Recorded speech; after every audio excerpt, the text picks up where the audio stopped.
This is episode 129 of the XY podcast with Rohit Bhargava. In the startup world, adversity is pretty much a given.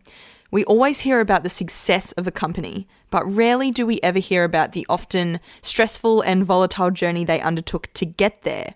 Rohit Bhargava is the voice behind the Startup Playbook Podcast.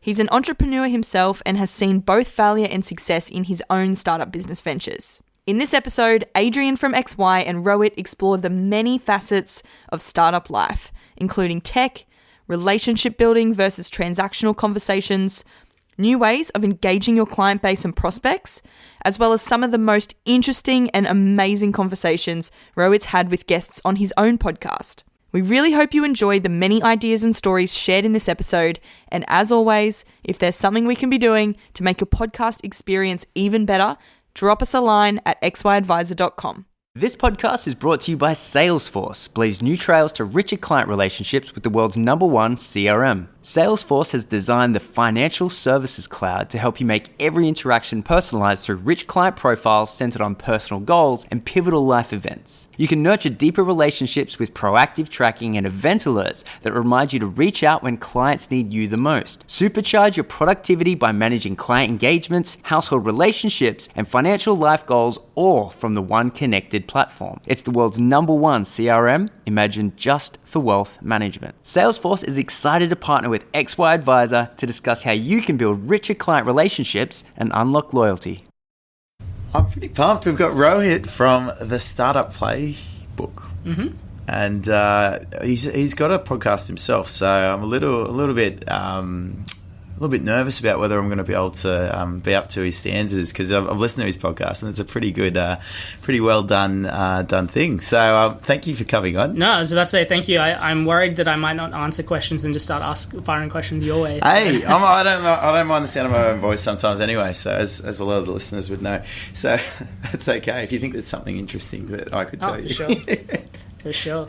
So you came to us through Ben. You'd met Ben. I think, was he doing a session, a presentation? Is that what he was? Yeah, I was asked. I think it was General Assembly in Melbourne. I was asked to facilitate a session, and I think Ben was on it. And he mentioned that he's got a podcast, and we just kind of got to chatting about that. And he said, if I'm in Sydney, to drop by and we'll do a recording. So here we are. I'm glad you took him up on the offer. Yeah, absolutely. He does a pretty good job on those things. Like, he could literally run that as a business with the success he's had with like corporates are coming up to him going like, can you come and present to our people? So he's getting paid, and then he's getting clients out of it, and it's like, well what do you want? Yeah, so, it's a great gig, and he's great at it as you said as well. Exactly. Yeah. You got to be good to get that attention. It's he's really got it nailed. He's one of those guys that's sort of, when he learns, and he learns the right things, and he's targeted, and he goes and does stuff. He's not a learner that doesn't implement. He's like, teach me how to do it, and I will do it better than like 95% of people. That's pretty much how he rolls. It's fucking awesome. It's great to have him on the team with XY Advisor. Yeah, so you've got a bit of you've had quite a journey in terms of your background. You had a startup business. You probably the one that I know about, but I'm sure there's a few different things that you've been doing. Where how did you get to running the podcast? How did I get to running the podcast? So, I guess starting off, I was actually giving a talk yesterday at a place which was just a street over from where I had my first job out of uni. Okay. And it was also my last corporate gig. So I hadn't been back there for 6 years, but essentially going back, I studied engineering and economics, partly because my Indian parents told me to. But I knew pretty quickly that it wasn't really what I wanted to do. And trying to tell your parents that you wanted to leave engineering and the double degree that you'd done to try and launch a fashion tech startup is a very interesting conversation to have. Yeah. But I managed to negotiate with them that, if I stuck around for at least 2 years, so I had something on my resume, that they would essentially get off my back and let me do it. You just tell them it'll be worth lots of money, and then they'll get, that's okay. Yeah, well, I mean, Indian parents have a very particular way of kind of looking at the world. But no, my parents are super supportive. But essentially stayed there for 2 years, jumped out, moved from Sydney to Melbourne, because that's where the rest of my co-founders were. we launched a company called Stage Label, which is a crowdfunding for fashion platform. It was there for, I think, about 3 years. Over that time, we helped launch 150 different brands globally. Really, really interesting experience going through that. A lot of good lessons, even though it wasn't sort of the end result that we wanted from the company. Jumped out and joined a not-for-profit organisation called Startup Vic, which is essentially there to develop the startup ecosystem. Okay. So we didn't have a CEO at that time, so I got to make up my role a little bit and essentially just tried to meet with as many startups as possible and work out how I could be helpful. So yeah, so that was like not necessarily a funding incubator, it was just a facilitation or try to guide startups. Yeah, so it's just like, the entire kind of premise of that as an organisation is to, like, how do we develop the ecosystem, the community, so that we give the startups that are looking to launch the best chance of success. And so a lot of it was just events and initiatives. I just met with them and tried to help them with growth and marketing, which is a lot of my background, but also just helping them find co-founders, connecting them onto investors, just generally trying to be useful where possible. And then from that, I've just been very fortunate to have a lot of people that were willing to say yes to coffee with me, and I hate taking notes. And so what I started to do, what I wanted to do was, selfishly just have a recording of some of the conversations that I was having. But also from my experience with Startup Victoria and just meeting with early stage startups, I just thought that there was a lot of the same type of questions coming up time and time again. And I kind of felt a little bit selfish that I was getting to talk to these incredible people, and whether that's through a lack of access or networks or just didn't know these people existed, they were missing out on a lot of that information. So the podcast very much for me was, I wanted to have a reason to sit down with amazing people and pick their brain and put it out as a resource. At the very worst case, no one would listen and I could refer back to it myself for my own education, and best case, someone would sort of find it and listen and get something out of it. Yeah, it's super interesting running. When we first started out, we had no idea, and it wasn't even it was literally it was like webinars that we started out with. So we'd be on Zoom and we'd have you had to register for the webinar and we'd have the conversation. We'd have it interactive as well. We had people messaging and some people really love that. But we just sort of found that the requirement around that whole process was a bit sort of... you were very dependent on the guest's internet connection, and there's a lot of risks that started to come into it. We had sessions where they just dropped offline, and I'm just sitting there talking to myself, and so it's sort of, I think the way we do it now is much better. I like all of my recording. I've done similar to you guys. I did a few recordings at the start with a few guests from overseas, and I do have a lot of international guests, but all of my recordings are in person now. Just because the recording is just a much better conversation, I find. When we shifted the face-to-face, especially when you've got, so sometimes we have more than just one-on-one, so 3 or 4 people, and when you're on, if you're not face-to-face, you can't everyone starts to talk over top of each other because you're not picking up on the senses that you can use when you're in the room with each other. Yeah. So it just really made that, even with the one-to-one, because you can it's the rhythm that you get when you're talking to people is so much better. And you don't have, as you mentioned, the lag to deal with where you don't know when to stop and start, and it's a very stunted and awkward sort of conversation. It's much easier to keep it natural, I guess, when you... But what you're talking about, just the interest of being able to just... It's like having when you go have a conversation, so you're talking about those people that you would be meeting with, and if no one's there sort of you got no people watching, you're well, your conversation may not be as useful or interesting. You probably found that once you started having an audience, you're shit, I better make sure I ask the right questions, I better make sure it's valuable, so my podcast ended up I literally was not expecting anyone to listen to this at all. I was I'll just do this for a while and then I'll figure it out. But the podcast picked up a lot of steam very quickly, so it hit number 3 on iTunes for its category 3 days after launching. How long has it been going for? 2.5 years now. Cool. So just published episode 97 this week. So I took a few months off last year, but aside from that, it's been a weekly show for the last 2.5 years, which is we're talking about sort of consistency with this stuff. It can get really difficult, but I think that it's kind of nice to have people listening to the show. But as you said, it's also sometimes a little bit, especially when you're starting out and you're just new to the process, it can get a little bit daunting of going, how do I make sure I don't stuff this up for people? Well, I guess if we think about like the people out there listening, the advisors, a lot of advisors are starting to get in different ways of engaging with their client base, their existing client base and perspective.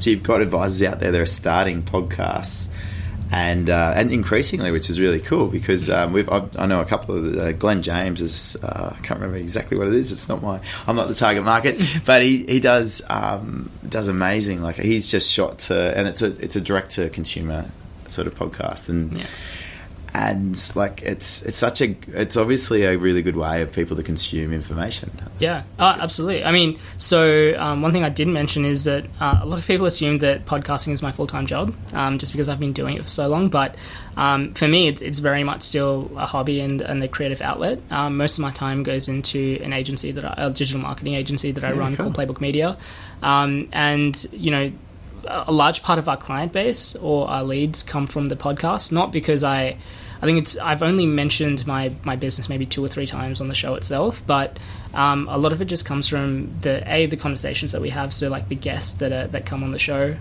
it just helps us develop a relationship, and whether that's directly through the agency or other work that we can do together. But also when I'm going to meet with potential clients, especially, it is a small community and a small ecosystem. Most people have sort of heard of the show in some capacity.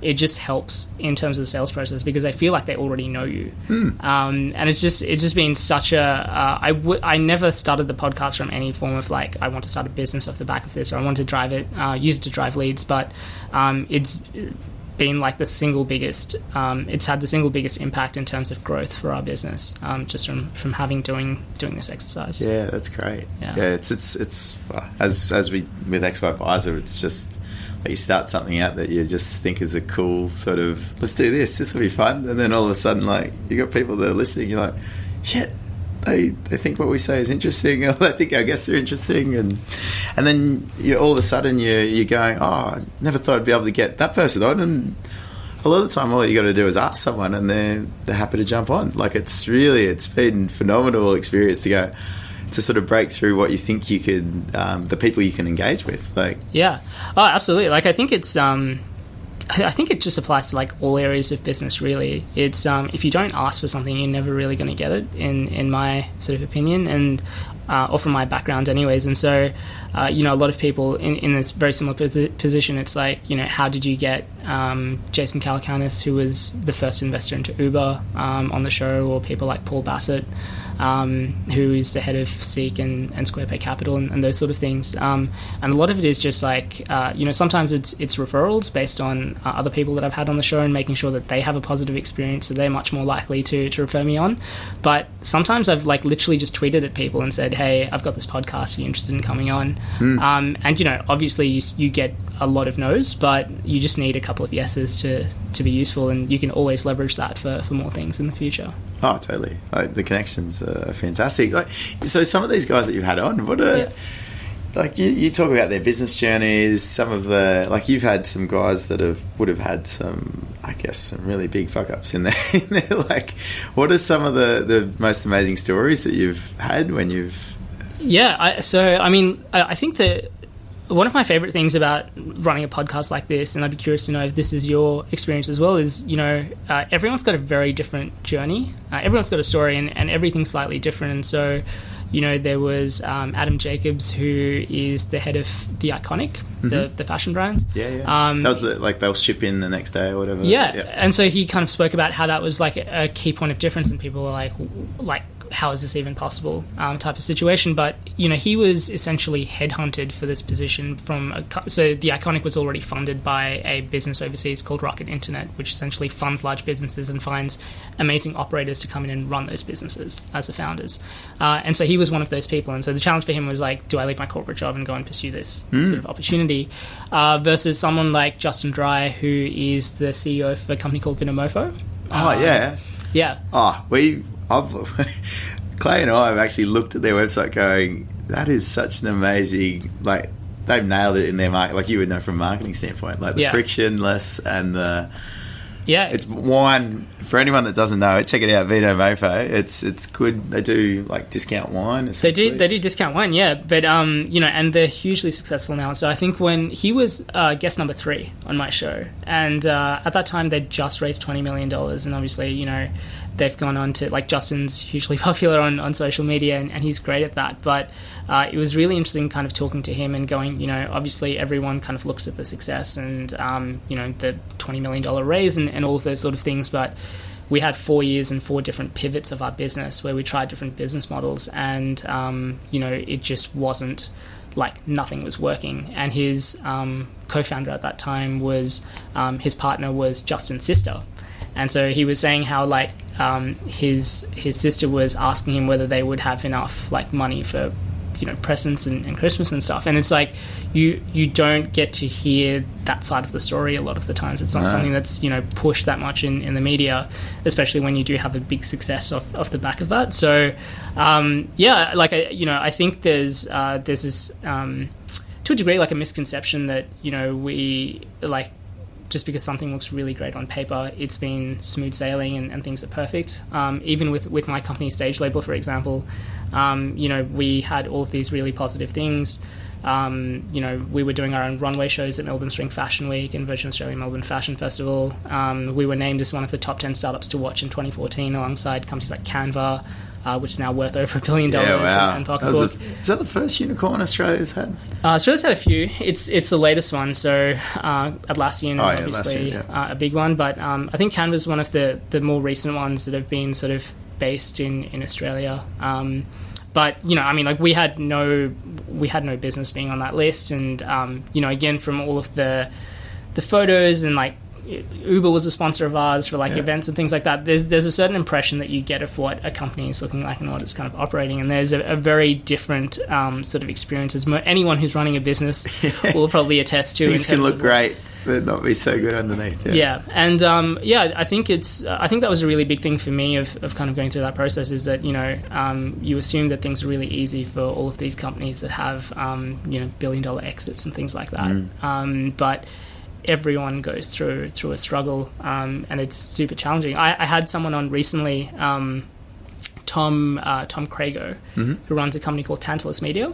That was the one I was listening to. Oh, really? Yeah. He's the one. He bought into he became the CEO of a business and got into the door, and they told him they had like $500,000 tax bill or something. Yeah. So so essentially he, as a 25-year-old, went to go and pitch to this company and said, I think you're struggling with business and sales. I can help you with that. So make me the CEO and give me 10% of your business. And the founders were like, okay, that's great. Like, that sounds fine. Go ahead. And he's like, well, that's interesting. And then, he found out a few weeks in that they had a $500,000 tax bill to the ATO, which he was now responsible for. And he gave himself like 6 months to turn that around. And now, I think it's like 12 or 13 years later, they're making games for like Zelda and Sonic. Like, it's different. And again, if you come across that company now, it's like, wow, these guys are incredible and doing all of these amazing things. But everyone's got that story. Well, I think most advisors out there are feeling like they're going through that story right now. But their tax bill in this, to make it a bit of an analogy, is probably like $2 million that they're trying to figure out how to get out of. So it's I don't know how much you've sort of heard about the Royal Commission. And I have, yeah. It's it's not pretty. It's pretty like it's. I think a lot of businesses that have traditionally been the way of going about their business has been quite set in what clients see value in and what they deliver, and what happens has been sort of pretty stable. But there's been change. Obviously, there's been change over the last few years, but this is nothing as big as what's about to play through in terms of there's education requirements for advisors that are just really like master's level requirements for people that already have education. So there's a whole lot of requirements there. There's a bit of a bar exam, you might say, that's coming through. So there's all that going on, and then there's a big disruption to business model in terms of commissions for how they get paid for their advice, and a huge increase in the cost to serve. So the cost to provide their services because of compliance. So. a lot of challenges for business models, and like we were talking about Ben's business before. Obviously, he's playing in a space where he can charge a bit more. He's got a really good target demographic. They see value in what his proposition is, and they're happy to pay the fees that he charges. But a lot of advisors are used to servicing like a more average Australian, you might say, that doesn't have the capacity to pay certain amounts, or it just doesn't have the capacity really. It's and I think a lot of businesses are struggling to go, okay, well, actually, I need to put my prices up, but then that means I need to service someone else. Alternatively, to keep the prices down, there's quite a significant technology adoption that needs to go on. Yep. And a lot of businesses aren't geared up to do it. It's just sort of, yeah. You got any answers for that? That's my rant. I unfortunately don't have. Well, I mean, and this is obviously very easy for me to say because I don't have to face it every day in the same way that advisors and potential people that are listening would. But I think that it also does create a lot of opportunity within that space. So what I mean by that is, having a relatively low barrier to entry and making it easier for people to come in just means there's generally a lot more competition for things. So it's easy for you to get in, but more competition that you have to deal with. That's an economics degree coming through. Yeah, but obviously if you have kind of higher barriers to entry, it does, and you can overcome that. If you can overcome that, it does create a really interesting opportunity as well. And I think what you just mentioned about adoption of technology is, maybe this is just a catalyst for people to think a little bit differently around sort of business models. It's so easy to get, stuck into the rhythm of things. Again, we were kind of talking about that a little bit easier when, you get into a process of kind of doing things and your business is just kind of working and you're just kind of taking things over. It's very easy to get into that comfort zone. And sometimes you just need that little bit of a catalyst to go, is this the best possible way of kind of doing things, or is there a different way? And again, not to say that any of this is easy by any means, and not to obviously trivialize a lot of the things that people are going through, but I think there's it's one of those kind of things with investment. The best time to invest is when everything else is crashing down around you. And blood's on the street. So, again, very easy for me to say, but if it is possible, I would say, if there is a way to sort of look at this as an opportunity to completely change the outlook on your business. Totally. Yeah. Well, I think that entrepreneurial mindset is, I guess, where I was making the link is I guess entrepreneurs and the people that you're listening to, even though no matter how successful they become, what their job is to deal with punches in the face pretty much and go, shit, how do I dodge the punch next time, or how do I recover quicker from that punch? And so that, I guess, especially in the current environment for the competitive nature of startups in the world and the speed of change, the ability to pivot and change and adopt and keep an open mindset is what I'm presuming from what I've been gathering from business is what keeps things going. And I think that's probably one of the mindset shift of advisors that are, I guess, experiencing this change now is probably one of the hardest things. It's I didn't sign up to pivot my business model. This is my business plan. I had this ready to go. This is how I was going to be going for the next 10, 15 years. So that whole mindset shift, I think, is one of the biggest challenges. And what you said around opportunity is that's huge. That's really, if you can shift into that positivity of the opportunity, it starts to get the what do you call the connections between the nerves going, the synapses connecting, and the neurons around the brain firing a bit differently. And maybe another thing you could do is just probably listen to Rohit's podcast, the Startup Playbook, and start to get in that entrepreneur mindset. Yeah, I mean, honestly, it is really difficult. And like I said, whether it's advice, whether it's technology startups, whether it's a retail store, everyone goes through getting punched in the face almost on a daily basis. And I think one of the things that's helped me is just having other people around me who I can sort of talk to or communicate around these things, because again, it's very easy to have a very insular outlook on these things, especially when it's your business. Not a lot of people understand or relate to that. And so it can get very easy to get down on yourself and think that you're the only person who's going through these things, and your business plan didn't work because the plan that you came up with was terrible, or all of these sort of things. But it's just, a fact of doing business is that this is just going to constantly happen over and over again. And being able to overcome that is what kind of, as you mentioned, is kind of a key aspect of businesses that sort of stand the test of time and become successful. I think it's the same thing for me with the podcast as well. Was, I don't necessarily think that my podcast is that amazing. I've got friends who are podcasters who spend so much more time on like editing and post-production and all of these things, and I think that their podcast sounds so much better.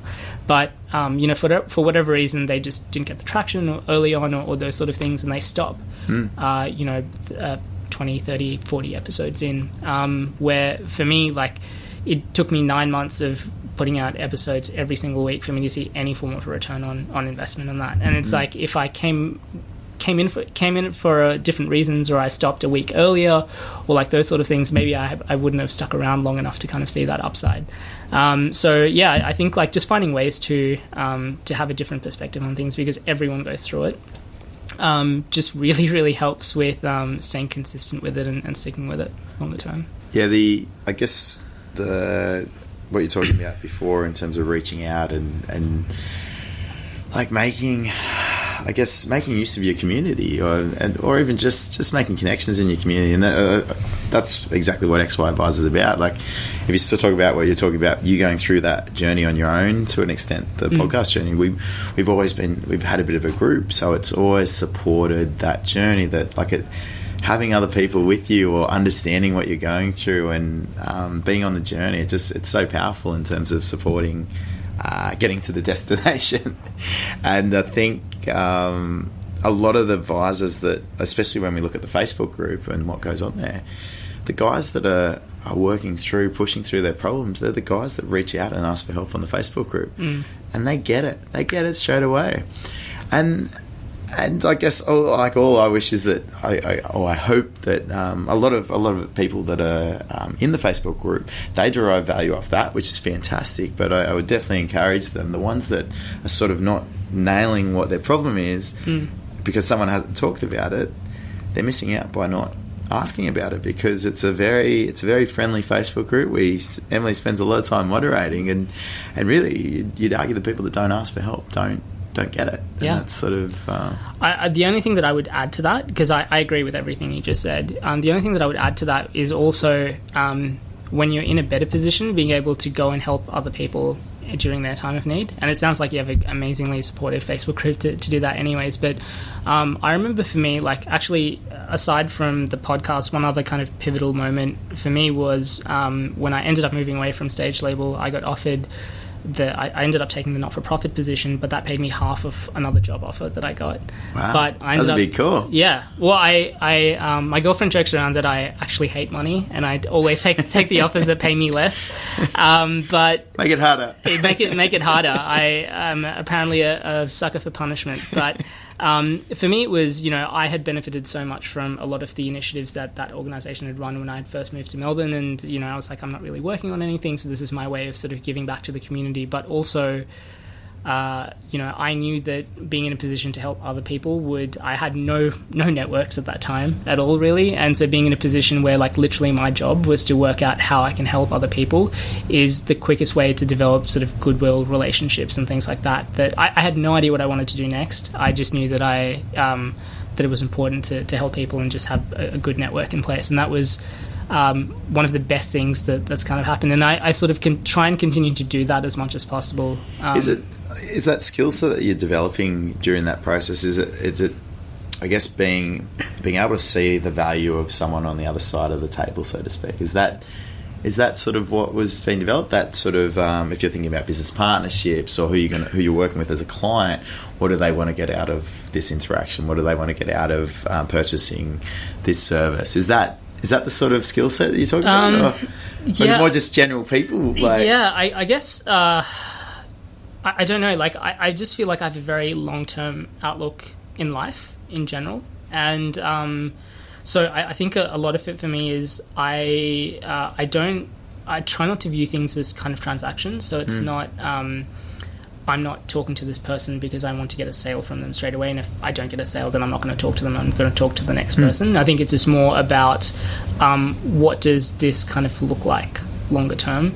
And my like personal belief is always, like the number of times I go to events and people are just like handing out business cards and you have no idea who that person is because you haven't spoken to them. You haven't created a connection. You haven't created that connection. And so for me, it's just like I've run a lot of events previously, and I remember that there was a lot of interns or kind of students that used to be involved with those events who would have ridiculous access to all of the speakers, the people that everyone in the crowd wanted to get in touch with, but as soon as they found out that they were just an intern or just a student, they would walk away and not really give them the time of day because they didn't deem them to be valuable.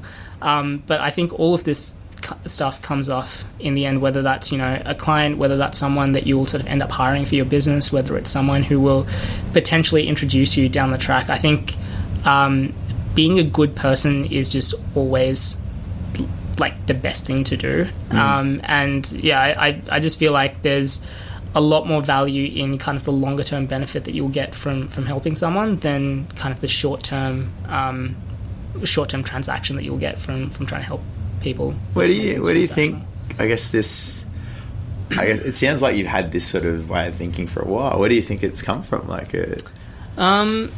I don't know, like honestly, like I think a lot of it is my parents, especially my mum.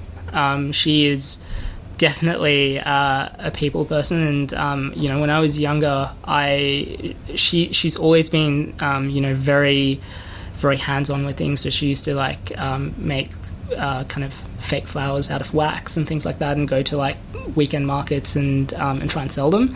And There's the entrepreneurial side. And so like I used to go with her and like stand with her at the stall, and like I wouldn't even really be doing anything. I would just like watch her and how she would interact and engage with people. And like even now she's got a restaurant in Canberra, and it's not very large or anything like that, but she developed such a strong relationship with all of these people that then become word of mouth for her to get new people, and they'll keep on returning. Food's amazing, but more than the food, everyone comments about how they really like and how they feel special around those sort of things. And so I think it's just something that I was always ingrained in. It's just always been like... So there's an example that was set from early. Yeah, I think that's a lot of where it sort of comes from. It like again, we were talking about this a little bit earlier. Like I feel like I do a lot of things that don't make sense to a lot of people.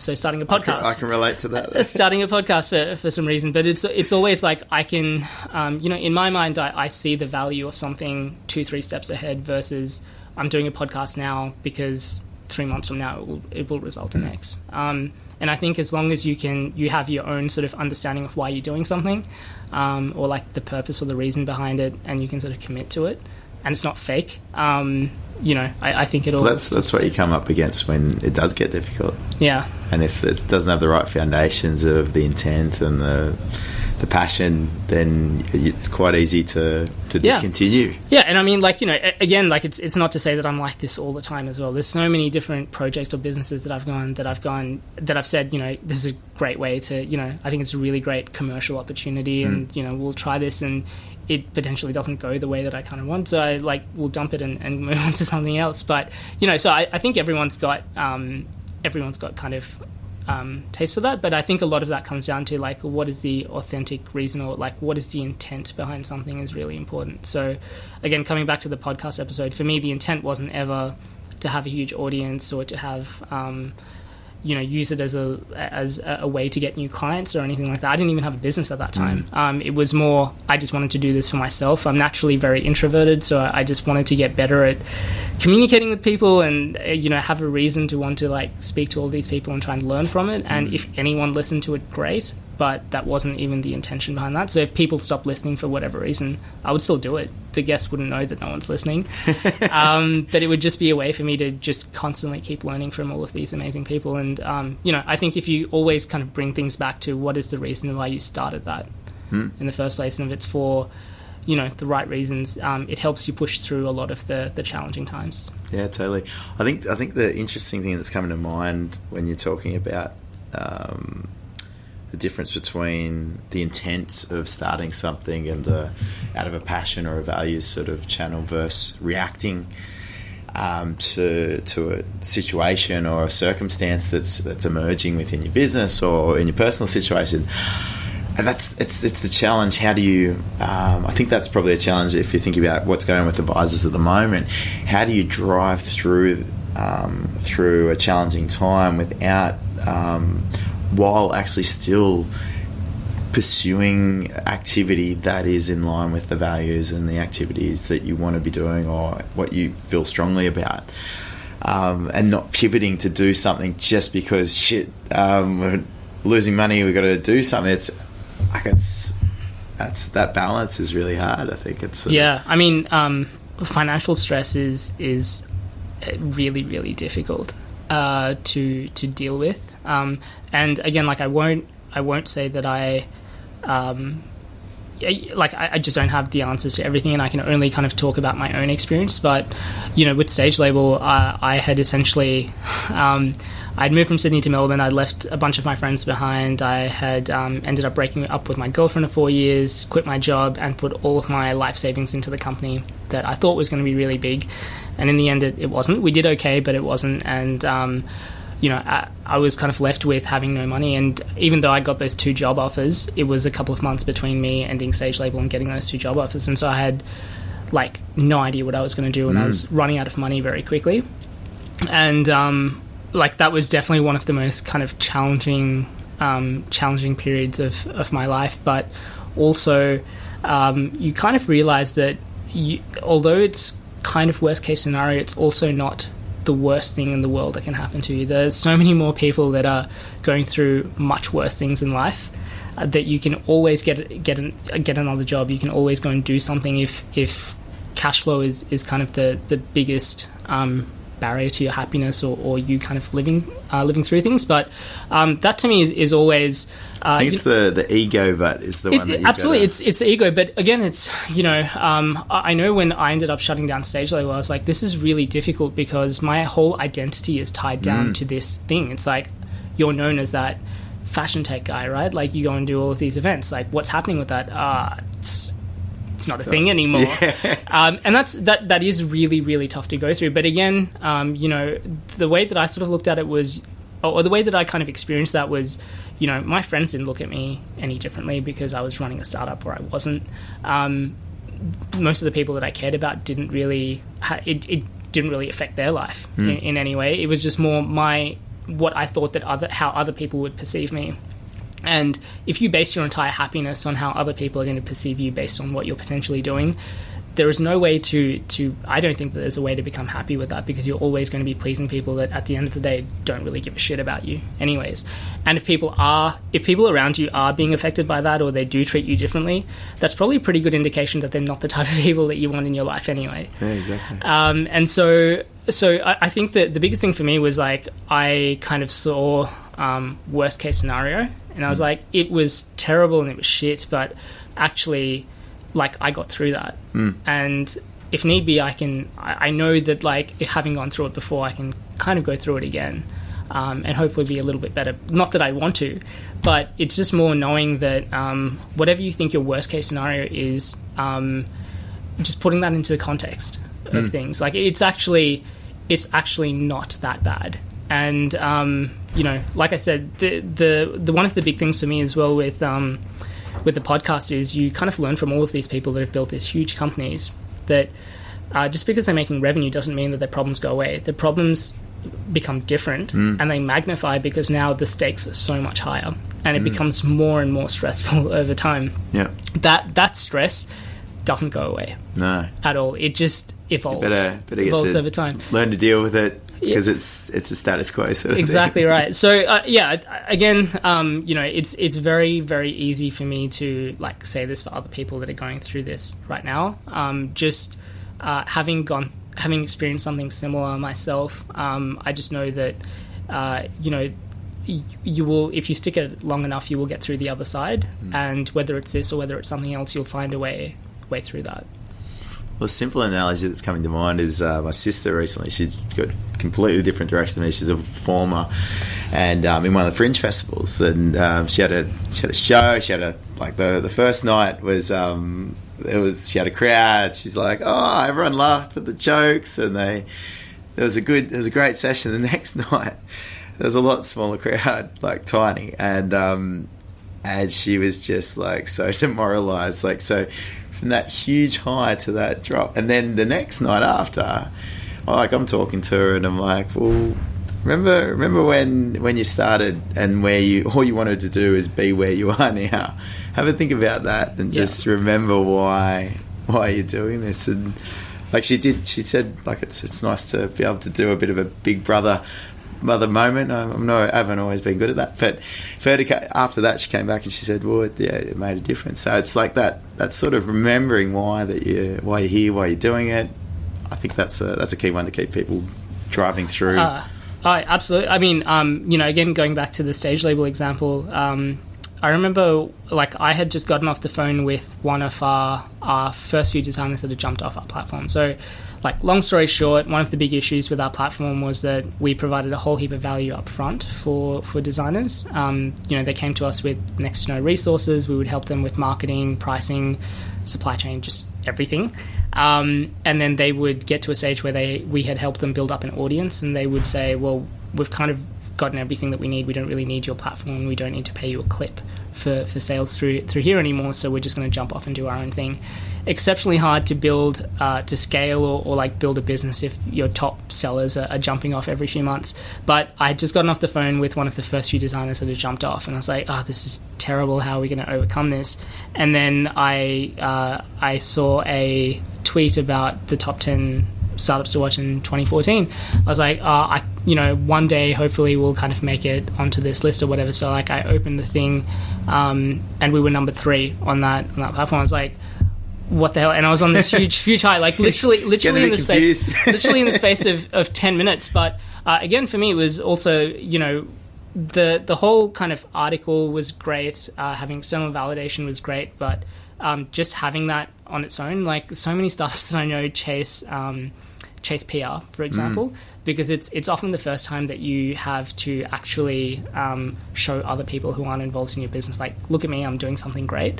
But having press and running a successful business is not the same thing. No. And it kind of taught me a lot about whatever other people's impressions are, it really doesn't matter. I have no control over that. Having great articles will give them a positive spin, having negative articles will give them a negative spin, but at the end of the day, that doesn't and shouldn't change who I am as a person and what it is that I'm sort of working on. And so I think that kind of has also helped me through that entire process of trying to take away what other people's perception of me is, and not having to rely on my own happiness for how I think other people will react to me. Not having that external validation requirement.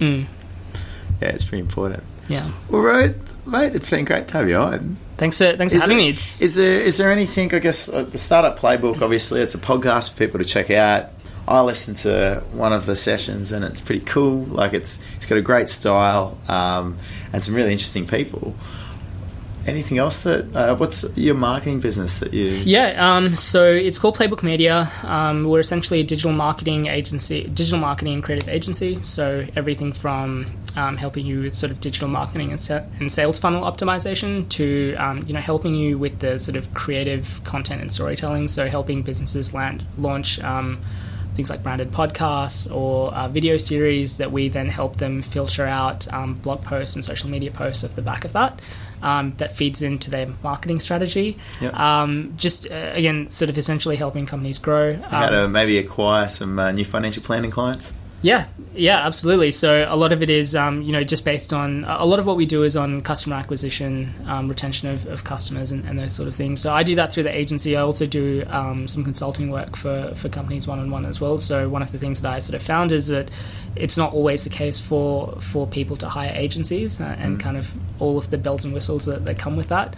But there was a huge scope of working with kind of small businesses that I could help them teach what they needed to know and keep some of that information retention in-house, and then be able to kind of leverage on that and work with them to kind of understand and grow that over time. So I've just started kicking off just more of a consulting sort of gig with that too. But if anyone's interested, the links are playbookmedia.com.au, and my email address is rohit@startupplaybook.co if you're interested in getting in touch. But once again, thanks for having me on the show. Hope it was useful, and it's always interesting being on the other side of this. It's been a pleasure. Thank you. Awesome, mate.